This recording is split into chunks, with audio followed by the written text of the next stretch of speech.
केंद्र सरकार में राज्य मंत्री श्रीमान सतीश दुबे जी हमारे बीच में हैं। उनके साथ पूर्व मंत्री रहे और बजट टोली के प्रदेश संयोजक डॉक्टर कमल गुप्ता जी है, हमारे जिला रक्षा आशा केदर जी है, पूर्व में मंत्री अनूप जी है, हमारे मेयर साहब प्रवीण बोबली जी और हमारे जिला के संयोजक अशोक मित्तल जी, मैं हमारे अन्य साथी आपके बीच में मौजूद हैं। मैं हमारे मंत्री जी से आग्रह करूंगा कि वो आज की अपनी प्रेस वार्ता के लिए अपनी बात को रखें। नमस्ते। आज केंद्रीय बजट वित्त 2026-27 जो फाइनेंस मिनिस्टर ने लोकसभा में दोनों संयुक्त सदनों के बीच में रखी, उसी का आज छोटा सा पार्ट आपके बीच में हम भी रखना चाहते हैं। ये बजट नेशन फर्स्ट और जन कल्याणी भावनाओं को प्रेरित करता है। ये बजट 2047 का जो लक्ष्य है उसके तरफ अग्रेसित करता है। ये बजट सबका साथ, सबका विकास की भावना से जोड़ता है। बजट का मुख्य लक्ष्य आत्मनिर्भर भारत बनाना, संरचनात्मक सुधार। यह बजट युवाओं और शक्ति को नेतृत्व केंद्रित करता है। सरकार ने 360 से अधिक सुधार वाली रिफॉर्म एक्सप्रेस चलाई है। जन विश्वास अधिनियम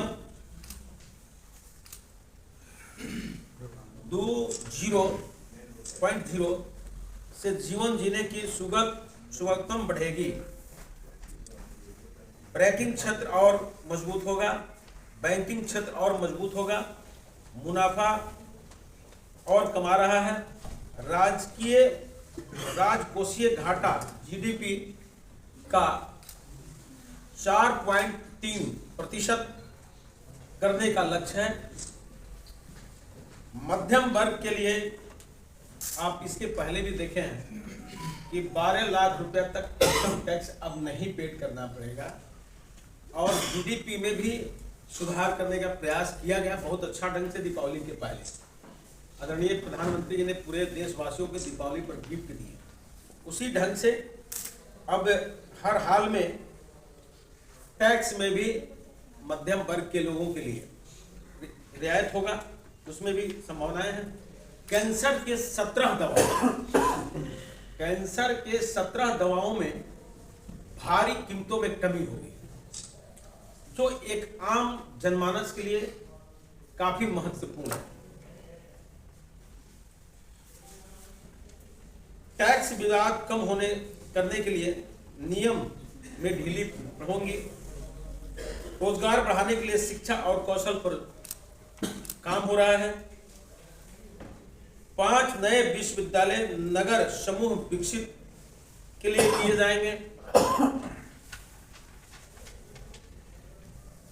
अगले 5 वर्षों में 1 लाख स्वास्थ्य शिविर पेशेवर, 1 लाख से अधिक युवा वर्ग, युवा शक्ति, नारी हो पुरुष हो, सबको स्वास्थ्य मित्र कहिए या स्वास्थ्य जुड़े हुए एएनएम कहिए 1 लाख से ऊपर लोगों की पूरी ढंग से ट्रेनिंग दी जाएगी। 15,000 स्कूलों में एनिमेशन और गेमिंग लैब बनेंगी। डिजाइन की पढ़ाई के लिए नए राष्ट्रीय संस्थान खोले जाएंगे। डिजाइन अपने आप में आजकल तो फैशन का जमाना है। इस डिजाइन के लिए नए ढंग से एक राष्ट्रीय संस्थान बनेगा। छोटे उद्योगों की मदद के लिए विशेष फंड मिलेगा। सरकारी खरीद के लिए भुगतान के लिए TEDS अनिवार्य होगा। बायोफॉर्म सेक्टर के लिए 10,000 करोड़ रुपया का बजट है। कंटेनर, पहले आपके यहाँ कंटेनर नहीं बनता था, लेकिन अब महंगी बनती थी। अब कंटेनर में जो कंपनी बनाएगी उसमें गवर्नमेंट सब्सिडी देगी कि अपने यहाँ रोजगार बढ़ेगा, और अपने यहाँ मेक इन इंडिया, आत्मनिर्भर, हम अपने यहाँ कंटेनर का बनाने का प्रयास करें और बनेगा। इसके लिए 10,000 करोड़ रुपया ने सरकार रखा है।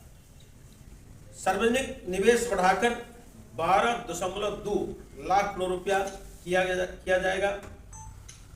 डानकुनी की सूरत तक नया ढुलाई कॉरिडोर बनेगा।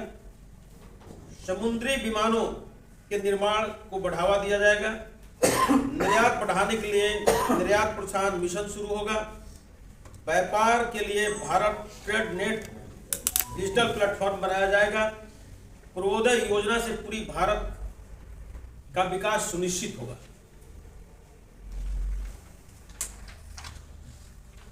दुर्गापुर को औद्योगिक केंद्र के रूप में विकसित किया जाएगा। खादी और ग्राम उद्योग के लिए ग्राम स्वराज पर पहल होगी। पशु चिकित्सा सुविधाओं के लिए सरकार अनुदान देगी। शहरों को आर्थिक विकास के लिए विशेष फंड मिलेगा। शहरों को जोड़ने के लिए 7 हाई स्पीड रेल कॉरिडोर बनेंगे। सेमीकंडक्टर मिशन 0.20 की शुरुआत की जाएगी। पहला शुरू हुआ था और उसमें काफी हम लोग काम किए हैं और काफी ग्रोथ भी हुआ है। तो अब मिशन 2 चलेगा। इलेक्ट्रॉनिक्स पार्ट निर्माण के लिए 40,000 करोड़ रुपया का प्रस्ताव है। नारियल और काजू की खेती के लिए विशेष मदद मिलेगी। तिलहन उत्पादन के लिए आत्मनिर्भर के लिए सहायता दी जाएगी। महिलाओं के लिए सामुदायिक